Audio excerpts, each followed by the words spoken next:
It happened on a Monday, the kind of day where the air feels heavy with pressure, where everyone's in a rush and no one wants to make eye contact. The bank was bustling, phones ringing, printers buzzing, customers murmuring impatiently as they clutched their documents. But amidst the chaos, one moment froze the room, a manager's voice slicing through the noise, sharp as broken glass, aimed at a frail old man kneeling on the floor, trying to gather the scattered pages of a worn file. Her words weren't just loud, they were cruel. "Get this bomb out of here," she yelled, and every head turned. He looked up, startled, humiliated. His trembling hands reached for papers now trampled by heels that didn't stop walking. No one helped him. No one even looked him in the eye. But by sundown, everything would change, and the woman who barked those words would be crying in her office.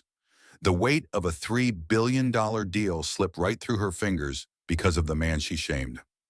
If you believe in kindness, second chances, and the power of treating every human being with dignity, no matter their appearance or status, please like this video, subscribe to Kindness Corner, and share your thoughts in the comments.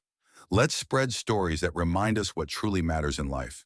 Her name was Vanessa Granger, the senior branch manager at Dalton and First National Bank, the city's most prestigious financial institution. Tall, poised, impeccably dressed in navy power suits and black Louis Vuitton heels. Vanessa was the kind of manager who kept her office colder than necessary and her demeanor even colder. Her team feared her more than they respected her.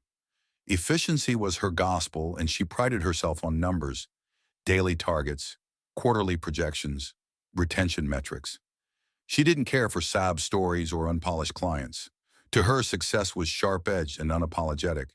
She'd built her career from scratch, yes, but somewhere along the way, she traded compassion for control. The old man walked in that morning right before the lunch hour rush. His clothes were simple, faded jeans, a brown shirt with frayed sleeves, shoes that had seen far too many seasons. He carried a leather folder creased with time, pressed close to his chest as if it held something sacred.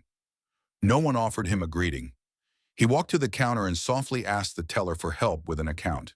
The teller, young and new, panicked under pressure and called Vanessa. That was when everything spiraled. Vanessa marched out from her glass-walled office already annoyed. She saw the man, saw his age, his clothes, the way he stooped slightly as he stood. And without asking a single question, she dismissed him. Not just from the counter, but from the room. The moment her voice echoed, the papers he held slipped from his folder. Personal records, state forms, some handwritten letters yellowed at the edges. They scattered across the floor like snow, and without missing a beat, Vanessa turned on her heels and walked away. The guards, without thinking, followed her lead and began ushering the man out.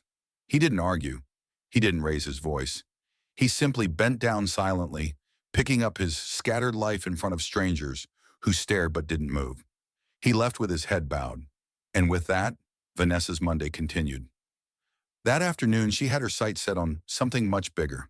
The Chandler deal, a $3 billion contract with a private equity firm that was preparing to merge with Dalton's commercial banking wing. It would catapult her into regional leadership, maybe even the executive board. She had spent months prepping her pitch, aligning numbers, reshuffling staff to ensure her branch ran like a pristine engine. At 3:15 p.m. sharp, the delegation arrived. 3 sharply dressed representatives with serious expressions and silent eyes. But the moment they entered her office, something shifted. One of the men, older, gay-bearded, paused at the door. He glanced around the lobby. His eyes landed on the exact spot where the old man had kneeled that morning. His face changed. There was a flash of disbelief, then disappointment. He walked into her office and took a seat, but didn't speak much. The meeting lasted 25 minutes. Vanessa went through her entire presentation flawlessly. Graphs, charts, forecasts, projected revenue increases, market expansion, risk mitigation.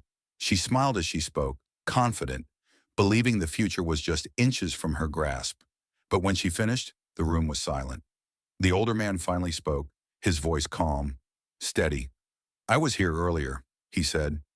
"My driver had to run an errand nearby, so I stepped in. I watched what happened in your lobby. Vanessa blinked, unsure what he meant. The elderly gentleman you shouted at, that was my father. The words fell like thunder in her ears. I asked him to test your branch, see how your team treated people who didn't look like millionaires.